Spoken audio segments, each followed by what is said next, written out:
शिवाजी महाराज ने अपनी दूरदर्शिता और युद्ध नीति का बेहतरीन इस्तेमाल करके विशाल अफजल खान को धराशायी कर दिया था।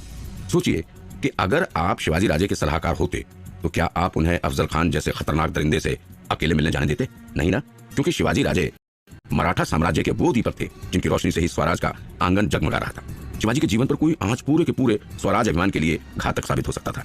तभी आते हैं बाजी प्रभु देशपांडे। अफजल खान से मिलने से पहले राजे और बाजी प्रभु का एक राज है जो बहुत कम लोग ही जानते हैं। ये वही बाजी प्रभु हैं जिन्होंने राजे को सही सलामत आदिल शाहियों के चंगुल से निकालने के लिए पावनखिंड की वो महान लड़ाई लड़ी थी जिसका जिक्र इतिहास के पन्नों में सोने के अक्षरों में दर्ज है। आइए सुनते हैं बाजी प्रभु की वो दास्तान जिसके आगे शिवाजी राजे भी नतमस्तक हो गए थे। बाजी प्रभु खुद 7 फीट लंबे और बेहद बलिष्ठ योद्धा थे। वो अकेले ही दोनों हाथों से दंड पट्टा और तलवार चलाने में निपुण थे।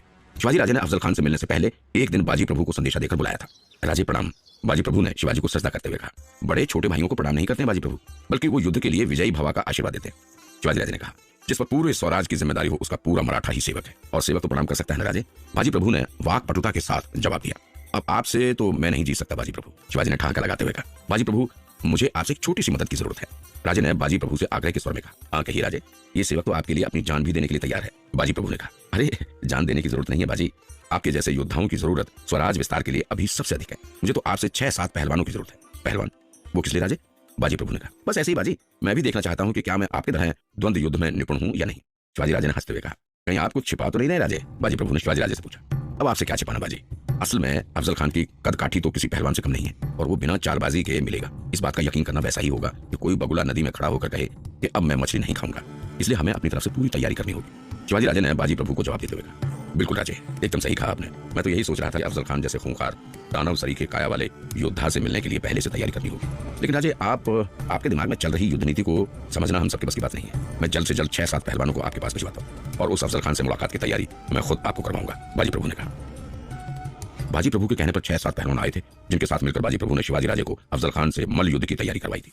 राजे की सूझबूझ और बाजी प्रभु की युद्ध नीति के चलते अफजल खान का क्या हश्र हुआ था ये तो सब जानते हैं। राजे की इस दूरदृष्टि का कायल तो दुश्मन भी था, इसीलिए तो हर बार और ज्यादा खतरनाक लड़ाकों को भेजा जाता था। पर बाजी प्रभु जैसे वफादार और काबिल साथियों के होते हुए शिवाजी का भला कोई क्या बिगाड़ सकता था। पर इस कहानी में बाजी प्रभु का राष्ट्र प्रेम और राजे के लिए बलिदान की गाथा तो अभी आने वाली है। एक ऐसी गाथा जिसने मराठों का सर हमेशा के लिए ऊंचा कर दिया। राजे के दिमाग और उनकी ताकत को कौन नहीं जानता था। उनके उदार हृदय के आगे पूरी दुनिया नतमस्तक थी। बात तब की है जब अफजल खान को मारने के बाद शिवाजी ने अपना पनहाला किले पर कब्जा कर लिया था। लेकिन अब पनहाला के किले में शिवाजी राजे को घेरने के लिए आदिल शाही सल्तनत ने सिद्दी मसूद नाम के अपने एक सरदार को भेजा था और उसके साथ थे अफजल खान की मौत के बाद पकड़े गए आदिल शाही सल्तनत के 2 सरदार फजल खान और रुस्तम जमा। दरअसल अफजल खान के खात्मे के बाद शिवाजी राजे की सेना ने अफजल खान के सभी साथियों और उसके बेटों को पकड़ लिया था, लेकिन बाद में शिवाजी के कहने पर बाकी सभी मराठा योद्धाओं को मना कर इन्हें छोड़ दिया गया था। इस घटना के 18 दिन बाद ही शिवाजी राजे ने पनहाला किले पर कब्जा कर लिया था। लेकिन तभी आदिल शाही सेना ने सिद्दी मसूद के नेतृत्व में 10,000 सैनिकों को पनहाला पर डेरा डालने के लिए भेज दिया था। अब शिवाजी राजे पनहाला किले में एक तरह से कैद में है। बाजी प्रभु देशपांडे और तानाजी मालसुरे भागते हुए शिवाजी राजे के पास आते हैं। राजे, हमें आदिल शाही सेना ने घेर लिया है, तानाजी ने कहा, लेकिन पनहाला के इस किले में हम पूरी तरह से सुरक्षित हैं तानाजी। यह किला इतना बड़ा और सुरक्षित है कि यहाँ पर तो हमें कोई खोज भी नहीं सकता है, शिवाजी ने कहा। लेकिन राजे, आदिल शाह ने इस सेना के साथ सिद्दी मसूद, फजल खान और रुस्तम जमा को भेजा है और तो और उनके साथ तोपें और तकरीबन 10,000 की सेना है और हमें सबसे ज्यादा चिंता आपकी सुरक्षा की है राजे। दुश्मन को पता है कि आप इस किले में हैं, इसीलिए 10,000 सैनिकों की विशाल सेना को आपको पकड़ने के लिए यहाँ भेजा गया है। बाजी प्रभु ने चिंतित होते हुए कहा, स्वराज की इस लड़ाई में जब तक मां तुलजा भवानी की ये तलवार हमारे पास है, आदिल शाही सेना हमारा बाल भी बांका नहीं कर सकती है। बाजी, आप बिल्कुल चिंता न कीजिए, आदिल शाही सैनिक को सह्याद्री से आने वाला पानी न कर दे। राजे, इसके साथ हमारे लिए राशन की समस्या भी बहुत विकट है। हमारा राशन खत्म हो रहा है और अंततः हमें यहाँ से निकलना होगा। राजे, आपकी सुरक्षा के लिए भी ये सही होगा, यहाँ घात लगाई सेना ना जाने कब आक्रमण कर दे, तानाजी ने कहा। तानाजी की बात तो बिल्कुल सही थी, लेकिन पनहाला किले के बाहर का घेरा बहुत ही कसा हुआ था। सिद्दी मसूद ने चप्पे चप्पे पर सैनिकों को बिठा रखा था और तो और फजल खान और रुस्तम जमा को भी सेना की 2 टुकड़ियों के साथ 2 बेहद महत्वपूर्ण मार्ग पर नियुक्त किया गया है। सिद्दी मसूद खुद भी हर 2 घंटे पर सैनिकों से खबर लेता था और इस बात का निरीक्षण करता था कि घेरे की मजबूती में कहीं भी कमी नहीं आई है। पनहाला के किले पर घेरेबंदी इतनी सख्त थी कि वहां से निकलना लगभग न मालूम पड़ रहा था। शिवाजी इस उम्र में कि आखिर पनहाला के किले से निकला कैसे जाए, क्योंकि स्वराज अभियान के लिए उन्हें खुद और अपने साथियों को सुरक्षित रखना बेहद जरूरी था। शिवाजी ने उस रात आखिरकार एक योजना बना ली और बाजी प्रभु और तानाजी समेत अपने सभी साथियों को वो योजना समझाकर पनहाला से निकलकर विशालगढ़ तक पहुंचने के लिए तैयारियां करने को कहा। हालांकि शिवाजी राजे की योजना से उनके सभी साथी इत्तेफाक नहीं रखते थे और वे इस योजना पर अमल करने के लिए पूरी तरह से तैयार नहीं। लेकिन क्या कोई और रास्ता था जिससे वे राजे को सुरक्षित कर सके? शायद किसी के पास कोई विकल्प नहीं था सिवाय उस योजना पर अमल करने के। सिद्दी मसूद अपने शामियाने में सो रहा था। कि तभी उसके सैनिकों ने उसे खबर दी कि शिवाजी भाग निकला है। इतना सुनने के बाद सिद्दी मसूद तिलमिला उठा। 4 महीने की उसकी घेराबंदी एक पल में टूट जाएगी, इस बात का इल्म उसे रत्ती भर भी नहीं था, बल्कि उसे तो अपनी घेरेबंदी पर पूरा भरोसा था। लेकिन फिर ये कैसे हुआ? उसने गुस्से में सैनिकों की ओर देखा और कहा, 10,000 की सेना, इतनी सारी तोपें, लेकिन फिर भी शिवाजी भाग गया, ये कैसे हो सकता है? क्या तुम सब नामर्द हो जो एक शिवा को पकड़ नहीं पाए? मुझे पता था कि ये शिवाजी जरूर भाग निकलेगा। पास खड़े फजल खान ने कहा। सिद्दी मसूद शामियाने से बाहर आकर तेजी से इधर उधर घूमने लगा और सैनिकों को चारों दिशाओं में दौड़ा दिया। सिद्दी मसूद अभी गुस्से में तिलमिलाया हुआ अपने शामियाने के बाहर तेजी से टहल रहा था कि तभी एक सैनिक ने आकर सूचना दी, सरदार, शिवाजी को पन्हाला घेरे के पश्चिमी छोर से बाहर निकलते हुए देखा गया। ये पहाड़ी चूहा इतनी घेरेबंदी, इतनी तोपें और फिर भी बाहर भागने की कोशिश कर रहा है। इसे तो सबक सिखाने के लिए अब मुझे ही निकलना होगा। ये कहते हुए सिद्दी मसूद हाथ में नंगी तलवार लेकर घेरे के पश्चिमी छोर की तरफ निकल पड़ा। उसके पीछे पीछे उसके शामियाने के इर्द गिर्द खड़े सैनिक भी तेज चल दिए। घेरे के पश्चिम छोर के बीच में असल में एक ऊंची पहाड़ी, जिसकी वजह से 2 छावनियों के बीच की दूरी काफी ज्यादा बढ़ गई थी। इसी का फायदा उठाकर मावले सैनिकों ने शिवाजी राजे के साथ पन्हाला के घेरे को भेदकर शिवाजी को निकालने की योजना बनाई थी। सिद्दी मसूद के आने से पहले ही उस जगह पर चंद मावले सैनिकों और आदिल शाही सेना के बीच युद्ध शुरू हो चुका था।